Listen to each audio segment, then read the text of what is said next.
నమస్తే, welcome to our voice. నేను journalist నవత. ఉత్తరప్రదేశ్ మహాకుంభమేళకు సిద్ధమవుతుంది. జనవరి 13వ తేదీ నుంచి మహాకుంభమేళ ప్రారంభం కానుంది. ఫిబ్రవరి 26వ తేదీన ఈ మహాకుంభమేళ ముగియనుండగా మొత్తం 45 రోజుల పాటు జరగనుంది. అయితే ఇప్పుడు జరుగునున్న కుంభమేళ మహాకుంభమేళ అని అంటారు. ఇది 144 ఏళ్లకు ఒకసారి మాత్రమే వస్తుంది. అంటే స్వతంత్రం వచ్చిన తర్వాత వచ్చే మొదటి మహాకుంభమేళ అన్నమాట. సాధారణంగా 6 ఏళ్లకు ఒకసారి అర్ధ కుంభమేళను, 12 ఏళ్లకు ఒకసారి కుంభమేళను నిర్వహిస్తే ఈ మహాకుంభమేళను మాత్రం 144 ఏళ్లకు ఒకసారి నిర్వహిస్తూ ఉంటారు. మన దేశంలో కుంభమేళలను కేవలం 4 ప్రాంతాల్లో మాత్రమే నిర్వహిస్తూ ఉంటారు. ఉత్తరప్రదేశ్లోని ప్రయాగ్రాజ్, ఉత్తరాఖండ్లోని హరిద్వార్, మధ్యప్రదేశ్లోని ఉజ్జయిని, మహారాష్ట్రలోని నాసిక్లో కుంభమేళాలు ఏర్పాటు చేస్తూ ఉంటారు. అయితే 144 ఏళ్లకు ఒకేసారి జరిగే మహాకుంభమేళను మాత్రం కేవలం ప్రయాగ్రాజ్లో నిర్వహిస్తున్నారు. దేశంలోని మరికొన్ని నదులకు కూడా పుష్కరాలు వస్తాయి. ఇవి 12 ఏళ్లకు ఒకసారి వస్తుంటాయి. కానీ మహాకుంభమేళను అత్యంత పవిత్రంగా భావిస్తారు హిందువులు. కుంభమేళకు చారిత్రక ప్రాముఖ్యత ఎంతో ఉంది. సూర్యుడు మకర రాశిలోకి ప్రవేశించినప్పుడు మహాకుంభమేళ ప్రారంభమవుతుంది. హిందూ గ్రంథాల ప్రకారం భూమిపైన ఒక ఏడాది అయితే దేవతలకు ఒక రోజుతో సమానం. దీని ప్రకారం దేవతలు రాక్షసుల మధ్య 12 ఏళ్ల పాటు యుద్ధం జరిగింది. అందుకే 12 ఏళ్లకు ఒకసారి పూర్ణ కుంభమేళ నిర్వహిస్తారు. దేవతలకు 12 సంవత్సరాలైతే భూమిపైన 144 సంవత్సరాలకు సమానం. అందుకే 144 ఏళ్లకు ఒకసారి మహాకుంభమేళను నిర్వహిస్తారు. ఇప్పుడు నిర్వహించేది ఈ మహాకుంభమేళనే. ఇక ఈ మహాకుంభమేళను కేవలం ప్రయాగ్రాజ్లోనే నిర్వహిస్తారు. ఎందుకంటే ప్రయాగ్రాజ్లో గంగా, యమున, సరస్వతి నదుల సంగమం కావడంతో ఈ మహాకుంభమేళను అక్కడే నిర్వహిస్తారు. ప్రయాగ్రాజ్ కాకుండా హరిద్వార్లోని గంగా నది, నాసిక్లోని గోదావరి నది, ఉజ్జయినిలోని షిప్రా నదిలో కుంభమేళ నిర్వహిస్తుంటారు. కుంభమేళ సమయంలో ఈ నదుల్లో పుణ్యస్నానం ఆచరిస్తే మోక్షం లభిస్తుందని హిందువులు నమ్ముతారు. పురాణాల ప్రకారం అమృతం కోసం దేవతలు, రాక్షసులు కలిసి క్షీరసాగర మదనం చేశారు. ఆ సమయంలో బయటికి వచ్చిన అమృతం కోసం దేవతలు, రాక్షసుల మధ్య 12 రోజుల పాటు భీకర యుద్ధం జరిగింది. అప్పుడు ఆ అమృత భాండం నుంచి కొన్ని చుక్కలు భూమిపై పడ్డాయని నమ్ముతారు. ఆ పడిన ప్రాంతాలలో ప్రయాగ్రాజ్, ఉజ్జయిని, హరిద్వార్, నాసిక్ అని విశ్వసించి ఆ ప్రాంతాల్లోనే కుంభమేళ నిర్వహిస్తారు.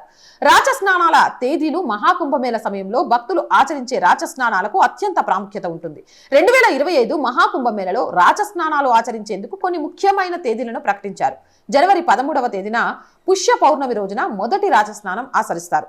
జనవరి 14 మకర సంక్రాంతి రోజున రెండో రాచస్నానం చేస్తారు. ఇక మూడో రాచస్నానం జనవరి 29వ తేదీన మౌని అమావాస్య రోజున చేస్తారు.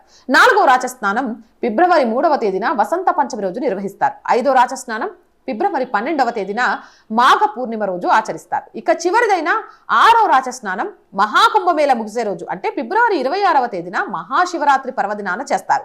మహాకుంభమేళ సమయంలో పవిత్ర నదుల్లో స్నానం చేస్తే సమస్త పాపాలు నశించి మోక్షం లభిస్తుందని హిందువులు బలంగా విశ్వసిస్తారు.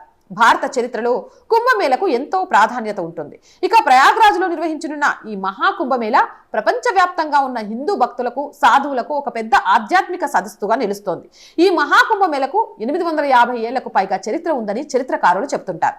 ఈ మహాకుంభమేళను ఆది శంకరాచార్యులు ప్రారంభించినట్లు తెలుస్తోంది. కుంభమేళలు తేదీలను నిర్ణయించడం అన్నది సైన్స్ తో ముడబడిన అంశం. ఖగోళ శాస్త్ర ప్రకారం కుంభం అనేది ఒక రాశిని సూచిస్తుంది. ఈ రాశిలోనే కుంభమేళను నిర్వహిస్తారు. సూర్యుడు, బృహస్పతి సంచారం ఆధారంగా ఈ కుంభమేళ తేదీలను నిర్ణయిస్తారు. సూర్యుడు, బృహస్పతి సింహరాశిలో ఉన్నప్పుడు నాసిక్ త్రయంబకేశ్వరంలో కుంభమేళ నిర్వహిస్తారు. ఇంకా సూర్యుడు మేషరాశిలో ఉన్నప్పుడు హరిద్వార్లో నిర్వహిస్తారు. అలాగే గురుడు వృషభ రాశిలో, సూర్యుడు మకర రాశిలో ఉన్నప్పుడు ప్రయాగ్రాజ్లో కుంభమేళ నిర్వహిస్తారు. బృహస్పతి, సూర్యుడు వృశ్చిక రాశిలో ఉన్నప్పుడు ఉజ్జయినిలో కుంభమేళ ఏర్పాట్లు చేస్తారు. ఇక కుంభమేళ రకాలు, కుంభమేళను మొత్తం 3 రకాలు: అర్ధ కుంభమేళ, పూర్ణ కుంభమేళ, మహాకుంభమేళ. ప్రతి 6 ఏళ్లకు ఒకసారి నిర్వహించేది అర్ధ కుంభమేళ అయితే చివరిసారిగా అర్ధ కుంభమేళను 2019లో నిర్వహించారు. ఇక ప్రతి 12 ఏళ్లకు ఒకసారి నిర్వహించేది పూర్ణ కుంభమేళగా పిలుస్తారు. చివరిసారిగా పూర్ణ కుంభమేళను 2013లో ఏర్పాటు చేశారు. ఇక 12 పూర్ణ కుంభమేళలు పూర్తయిన తర్వాత 144 ఏళ్లకు ఒకసారి వచ్చేదే మహాకుంభమేళ. ప్రస్తుతం ప్రయాగ్రాజ్లో జరిగేది ఈ 144 ఏళ్లకు ఒకసారి వచ్చే మహాకుంభమేళ. మహాకుంభమేళ చూసే అదృష్టం ప్రతి 3 తరాల్లో ఒక తరం వారికి మాత్రమే దక్కుతుందని చెప్తారు. మహాకుంభమేళలో పవిత్ర స్నానాలే కాకుండా సాంస్కృతిక కార్యక్రమాలు కూడా జరుపుతారు. కుంభమేళ సమయంలో నదుల ఒడ్డున భక్తులు వివిధ పూజలు, ఆచారాలు, అగ్ని వేడుకలు జరుపుకుంటారు.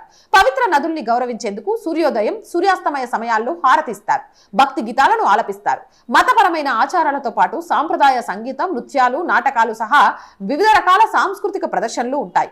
స్థానిక హస్తకళలు, ఆహారం, ధార్మిక సామాగ్రిని విక్రయించే స్టాళ్లు ఏర్పాటు చేస్తారు. భక్తి గీతాలు, ఆధ్యాత్మిక సాధనలో నిమగ్నమైన భక్తులతో కుంభమేళ జరిగే ప్రాంతం మొత్తం ఉత్సాహభరితంగా ఉంటుంది. ఇక 2013లో జరిగే కుంభమేళకు దేశ విదేశాల నుంచి భక్తులు సాధువులు కలిసి మొత్తం 20 కోట్ల మంది వచ్చారని అంచనా. అయితే ఇప్పుడు 144 ఏళ్ల తరువాత జరుగుతున్న మహాకుంభమేళకు దాదాపు 45 కోట్ల మంది హాజరవుతారని ఉత్తరప్రదేశ్ ప్రభుత్వం అంచనా వేస్తోంది. ఇందుకోసం కేంద్ర ప్రభుత్వంతో కలిసి ఉత్తరప్రదేశ్ ప్రభుత్వం ఏర్పాట్లు చేస్తుంది. ఇక ఇప్పుడు ప్రయాగ్రాజ్ లో జరిగే మహాకుంభమేళ నిర్వహణకు కేంద్ర ప్రభుత్వం 2100 కోట్ల స్పెషల్ గ్రాంట్ ని మంజూరు చేసింది. ఇందులో భాగంగా మొదట 1050 కోట్లను విడుదల చేసింది ప్రభుత్వం. ఇక ఈసారి మహాకుంభమేళ విశేషాలు. ప్రయాగ్రాజ్ లో జరిగే ఈ మహాకుంభమేళను స్వచ్ఛంగా, ఆరోగ్యంగా, సురక్షితంగా డిజిటల్ కార్యక్రమంగా మార్చేందుకు ఉత్తరప్రదేశ్ లోని యోగి ఆదిత్యనాథ్ ప్రభుత్వం అన్ని ప్రణాళికలను సిద్ధం చేస్తోంది. ఈ కుంభమేళను ప్లాస్టిక్ రహితంగా నిర్వహించేందుకు అధికారులు సన్నాహాలు చేస్తున్నారు. ఇప్పటికే ప్రయాగ్రాజ్ లో దాదాపు 3 లక్షల మొక్కలు నాటారు. కుంభమేళ పూర్తి అయిన తర్వాత కూడా ఆ మొక్కలను పరిరక్షిస్తామని యూపీ ప్రభుత్వం వెల్లడించింది. ఇక ఇటీవలే ప్రధానమంత్రి నరేంద్ర మోదీ ప్రయాగ్రాజ్ లో పర్యటించి 5500 కోట్ల విలువైన 167 ప్రాజెక్టులను ప్రారంభించారు. మహాకుంభమేళకు వచ్చే భక్తులకు ఆరోగ్య సేవలు అందించేందుకు అక్కడ అనేక ఆసుపత్రులను ఏర్పాటు చేశారు. 100 పడకల ఆసుపత్రి ఒకటి, 2 20 పడకల ఆసుపత్రులు, 8 పడకలతో చిన్న చిన్న ఆసుపత్రులను ఏర్పాటు చేశారు. ఇండియన్ ఆర్మీ 10 పడకలతో ఒక ఐసీయూను కూడా ఏర్పాటు చేసింది. యాత్రికులకు వైద్యం అందించేందుకు దాదాపు 300 మంది డాక్టర్లు, వైద్య నిపుణులు, 90 మంది ఆయుర్వేద, యునానీ నిపుణులు, 200 మంది నర్సింగ్ సిబ్బంది అందుబాటులో ఉంటారు. ఇక ప్రయాగ్రాజ్ లోని గంగా, యమున, సరస్వతి నదుల త్రివేణి సంగమం వద్ద 35 శాశ్వత ఘాట్లతో పాటు కొత్తగా మరో 8 ఘాట్లను నిర్మిస్తున్నారు. మహాకుంభమేళలో తొలిసారి భక్తుల కోసం తెలుగు, హిందూ, ఇంగ్లీష్ సహా దేశంలోని 11 భాషల్లో ఏఐ చాట్ సేవలను అందుబాటులోకి తీసుకొచ్చారు. మహాకుంభమేళ విశేషాలతో పాటు చరిత్ర, పూజలు, ప్రయాణం, విడిది సౌకర్యాల వివరాలను ఉచితంగా తెలుసుకునేందుకు ఈ ఏఐ చాట్ పనిచేస్తోంది. సన్యాసులు, సాధువులకు ప్రత్యేక ఏర్పాట్లు. ఇక ఈ మహాకుంభమేళలో లక్షలాది మంది సాధువులు, సన్యాసులు హాజరు కానున్నారు. ఇప్పటికీ 20,000కు పైగా సన్యాసులు సంస్థలకు స్థలాలను ప్రయాగ్రాజ్ లో కేటాయించారు. 13 అఖాడాలు, దండివాడ, ఆచార్యవాడతో పాటు ప్రయాగ్వాల్ సభ, కాక్ చౌక్లకు స్థలాలను యూపీ సర్కార్ ఇచ్చింది. ఈసారి మహాకుంభమేళలో 5.5 కోట్ల రుద్రాక్షలతో 12 జ్యోతిర్లింగాలను సిద్ధం చేస్తున్నారు. అంతేకాకుండా 11,000 త్రిశూలాలను కూడా ఉపయోగిస్తున్నారు. మొదటి స్నానానికి ముందు మొత్తం 12 జ్యోతిర్లింగాలను సిద్ధం చేస్తారు. అమేథీలోని మహాకుంభమేళ సెక్టార్ 6లోని సంత్ పరమహంస ఆశ్రమం శిబిరంలో ఈ ప్రత్యేకమైన జ్యోతిర్లింగాలను నిర్వహిస్తున్నారు. ఇక ఈ శిబిరం నాగవాసుకి ఆలయం ముందు ఏర్పాటు చేశారు. దీనికోసం నేపాల్, మలేషియా నుంచి రుద్రాక్షలను దిగుమతి చేశారు. ప్రతి జ్యోతిర్లింగం 9 అడుగుల వెడల్పు, 11 అడుగుల ఎత్తు ఉంటుంది. ఇందులో ఉపయోగించే 11,000 త్రిశూలాలకు తెలుపు, నలుపు, పసుపు, ఎరుపు రంగులు వేస్తారు. జనవరి 12వ తేదీ నాటికి 12 జ్యోతిర్లింగాల నిర్మాణం పనులు పూర్తవుతాయి. జనవరి 13వ తేదీ నుంచి ఫిబ్రవరి 26వ తేదీ వరకు భక్తులకు దర్శనానికి, పూజలకు అనుమతిస్తున్నట్లు అధికారులు తెలిపారు. మరి ఇంతటి ప్రాశస్త్యం ఉన్న మహాకుంభమేళకు మీరు కూడా హాజరవుతున్నారా లేదా అనేది కామెంట్స్ ద్వారా తెలియచేయండి. ఏదేమైనా హాజరయ్యే వాళ్ళంతా తగిన జాగ్రత్తలు తీసుకొని వెళ్ళండి. కుంభమేళాలో ఎలాంటి అవాంఛనీయ సంఘటనలు జరగకుండా ఉండాలని మనస్ఫూర్తిగా కోరుకుంటున్నాను. ఇలాంటి వాటిల్లో ఏదైనా అసంఘిక కార్యక్రమాలు చేసి చెడ్డ పేరు తేవడానికి చాలా మంది ప్రయత్నం చేస్తున్నారు. కాబట్టి కుంభమేళకు వెళ్తున్న ప్రతి ఒక్కరు మీరు జాగ్రత్తగా ఉండండి. అంతేకాదు మీ చుట్టుపక్కల ఎవరైనా సరే అనుమానాస్పదంగా ఉంటే దగ్గరలోని పోలీసులకు వివరాలు అందించండి. ఏదేమైనా కానీ కుంభమేళ తేదీలు ఎప్పుడు ప్రారంభమవుతాయా, రుద్రాభిషేకాలతో పాటు త్రిశూలకు సంబంధించి జరుగుతున్న పూజా కార్యక్రమాలను ఎప్పుడు కనువిందుగా చూస్తామని కోట్ల మంది ఎదురు చూస్తున్నారు. అందులో నేను ఒకదాన్ని. మరి మీరేమంటారు? కామెంట్ సెక్షన్లో పెట్టేయండి. మోర్ వీడియోస్ కోసం మన ఛానల్ వెంటనే సబ్స్క్రైబ్ చేయండి. నచ్చిందా? లైక్ చేయండి, షేర్ చేయండి, సపోర్ట్ చేయండి. చాలా మంది వీడియోస్ చూస్తున్నారండి, సబ్స్క్రైబ్ చేయడం మర్చిపోతున్నారు. Please subscribe our channel. వీలైనంతగా ఛానల్ని షేర్ చేయండి, లైక్ చేయండి. ఎందుకంటే మీరు ఎన్ని లైకులు చేసి ఎన్ని షేర్లు చేస్తే అంత వైరల్గా మారుతుంది. సో ఎక్కువ వ్యూస్ వస్తే మనకు ఆ రెవెన్యూ కూడా పెరుగుతుంది, ఆర్థికంగా కూడా ఛానల్ నిలదొక్కుకోవడానికి కారణమవుతుంది. అండ్ ఆర్థికంగా చేయూత అనేది ఆర్ వాయిస్కి చాలా అవసరం. మీ వల్ల మాత్రమే ఈ ఛానల్ నడుస్తుంది. 10 రూపాయల నుంచి సహాయం చేస్తున్న ప్రతి ఒక్కరికి కూడా మనస్ఫూర్తిగా ధన్యవాదాలు. ధర్మం, న్యాయం ఏదైనా నిర్మోహమాటంగా ముక్కుసూటిగా చెప్పే వాళ్ళ వెనుక ఎవ్వరూ ఉండరండి.